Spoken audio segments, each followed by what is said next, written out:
Yeah, this is Mike, and I'm sitting here with Vinnie and Chad from HELLYEAH, who played today on the Nova Rock. Pity I didn't see it because I wasn't here before. It just came about an hour ago. How was the gig? I thought it was absolutely awesome. I thought we really had a great connection with the audience today. They gave us back everything we gave them, and I thought Chad worked the crowd great today. It really felt great. It was awesome. Although it was a bit early. Doesn't matter how early it was great, man. It's better to be first than last, man. Playing before Rammstein or something. Well, you know, what can I say? I mean, that's going to be the most amazing show of the evening. So, like I said, it'd be tough going on after them. I'm glad where we went on. It was good. So, on the media, everyone seems to refer to you as a supergroup. Do you like the term supergroup? Yeah, give it to you first. I think it's just something that came along with the fact that we all have history with music, and we've done some pretty amazing things individually, and you put us all together, and that's where that term comes from.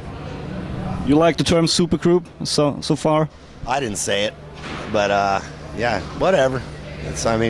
Come on. You put it in, somebody from some publication dubbed us a supergroup, and I mean, we've all done great shit, you know. I mean, we've done Mudvayne and Pantera and Nothing Face, and, you know, Damage Plan, and, you know, we've all come from really good things, and, you know, this is our focus, you know, no matter what we've done in the past. This is what we're fucking geared to this and committed to this fully, you know. This is our passion. It's what we want to do, you know. Yeah, you know, whatever. You know, it's what the media always labels the bands, you know. I don't give a shit, I have to admit. That's what they should call us. Fuck supergroup. Broke motherfuckers. That's what they should call us. After 3 albums with HELLYEAH, how much is left of your former bands inside of you? Is it just that you have to start with 0 with HELLYEAH? So you just start with 0, all of you? Although you were in very famous bands? Let's put it this way, man.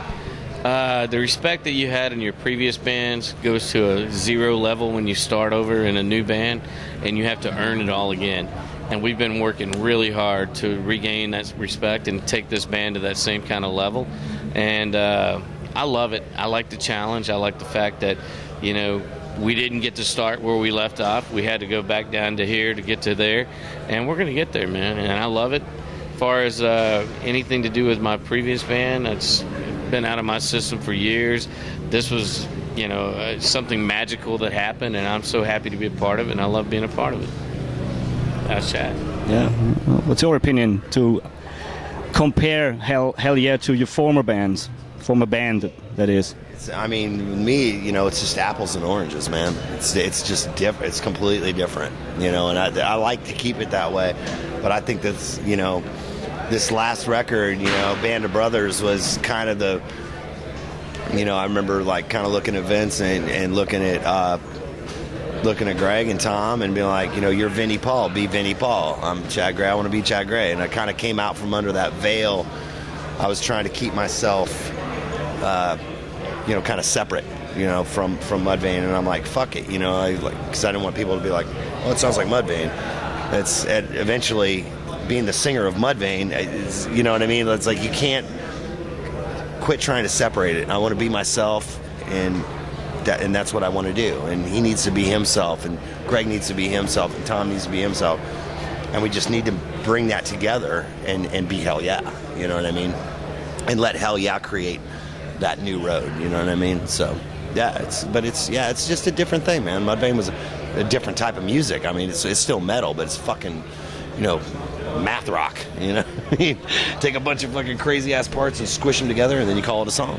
It's a good mixture, actually. What do you like? What do you like more? The big ass festivals like this one, or do you like more the club shows? Or prefer more the club shows, but intimate setting or something? Again, apples and oranges. You know, that's different flavors, but it all tastes good. You know what I mean? I love being in a fucking sweat box. You know, fucking couple hundred kids just fucking losing their shit. You know what I mean? And then that to come out here is like, this just really makes a lot of sense for us, being an American band that's building. You know, from what we've done in the past, you know, fucking you bring Pantera over here and it'd be fucking ape shit. You know, you bring fucking Mudvayne over here and it'd be fucking ape shit. You know what I mean? Or anything we've done in the past. But for us, this is a building process. And I mean, does it make more sense for us to come here and play to 200 fucking people when you're trying to grow something and you're trying to build something, or get out in front of as many people as you can. Festivals in Europe are absolutely amazing for networking, getting out there and letting new people that have never heard your band, kind of wrap their heads around what's going on.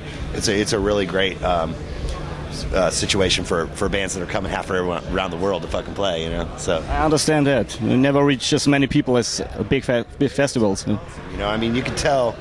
There's a lot of people in the crowd today that didn't know what the hell was going on. You know what I mean? Like, they maybe have heard of HELLYEAH, but they've never witnessed HELLYEAH.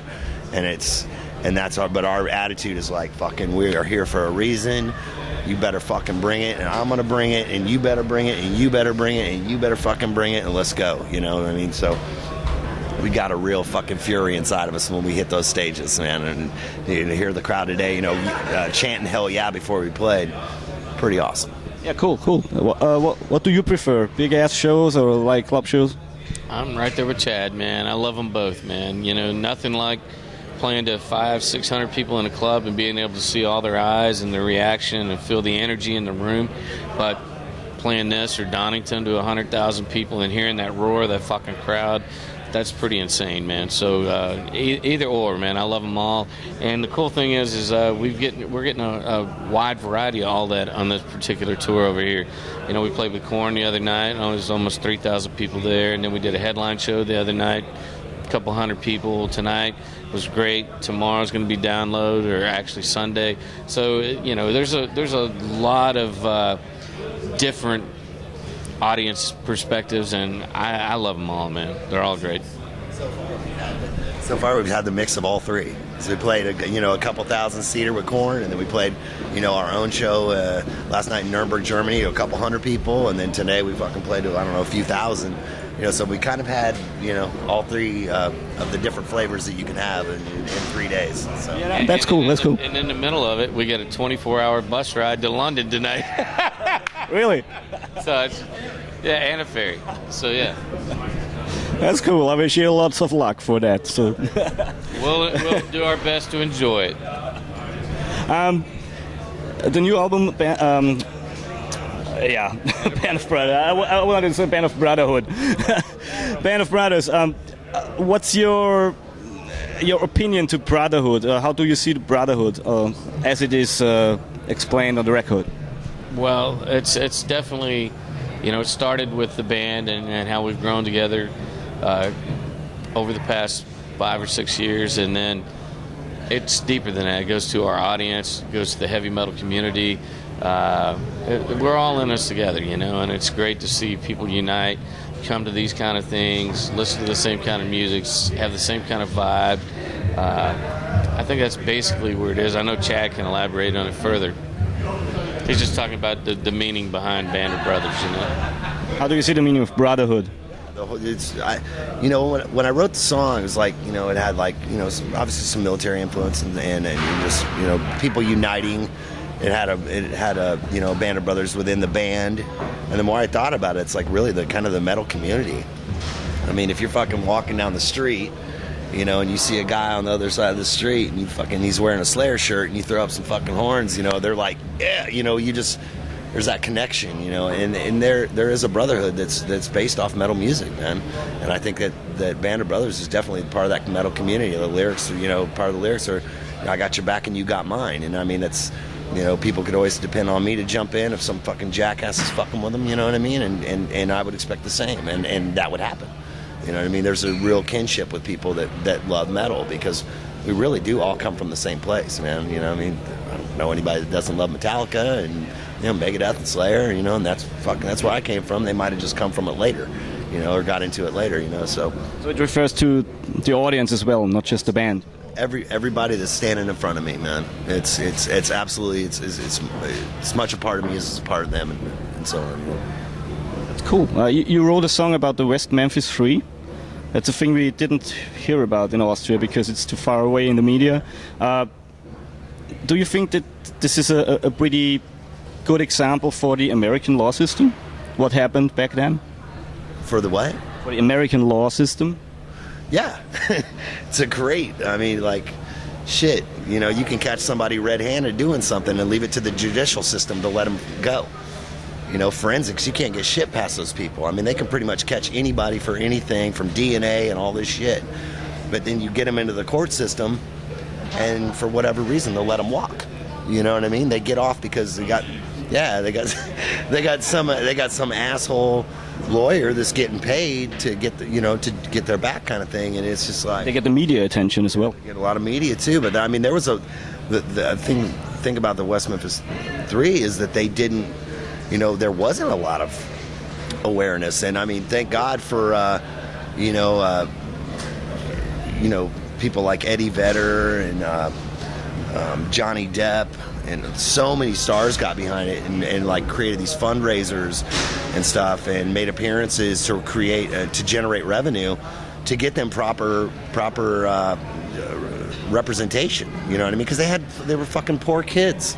They were little 3 poor ass kids that lived in a trailer park in West Memphis, Arkansas. You know what I mean? So they got public defenders and they had the whole goddamn town against them. Because they dressed in black and because they listened to metal music. And I think the reason that I wrote that song pretty much from my point of view because I was that kid. You know what I mean? I grew up, there was a time in my life that I lived in a small town, and I dressed in black. I listened to metal music. I was intrigued by dark imagery and crazy ass literature and stuff that I was reading and stuff. But it's just to satisfy curiosity that some people don't have, and it's like you got to fucking draw the line of knowing when somebody's a bad person or just interested in different shit than you. I mean, you and I are probably interested in different things, obviously, you know what I mean? Like, but yeah, so and that was the worst part of it. Just because you listen to metal and just because you dress in black doesn't mean that you go out and kill Cub Scouts in the goddamn woods and fucking mutilate them. So I mean, I'm just glad that the awareness was raised. I'm glad that they brought in professional people to, finally, went through the evidence and found something they could use from DNA, and then pinned it on one of the kids' one of the murdered kids' stepfather is who ended up doing it. And this guy is in the documentaries. If you've ever seen the documentaries of like being some religious freak, out in the woods and just insane, man. So. And Damien is a very, very smart dude. Life After Death is a great book. I read that book, and it's really inspiring. It's just cool, man. I'm so glad that 18 years of their life, wasted and stolen from them, absolutely. And freedom and their life, and I'm so happy that they were given their due and able to live the rest of their life. Tragic story, but with a good ending. It's a great ending. When you were young and attended festivals as a fan, were you more of a camper, or did you sleep at home or hotels or something, or what was it? No, never slept in hotels, but I did sleep out front back in the day before they had Ticketmaster, and you had to actually sit out there to get Rush tickets, Styx tickets, Van Halen tickets. You had to spend the night. You could only buy 4, and they were actual tickets that had glitter on them and all kinds of shit. So I did that, but hotels and stuff like that. No, I never did anything like that. You still like to go out there and drink beer with the fans, or you just prefer to be in the private area here? I love meeting the fans. That's why we're here, man. They're the ones that give us everything we have. If they didn't come to the shows, we wouldn't have anything. That's a cool final sentence. Vinnie, I thank you. Chad, thank you very much.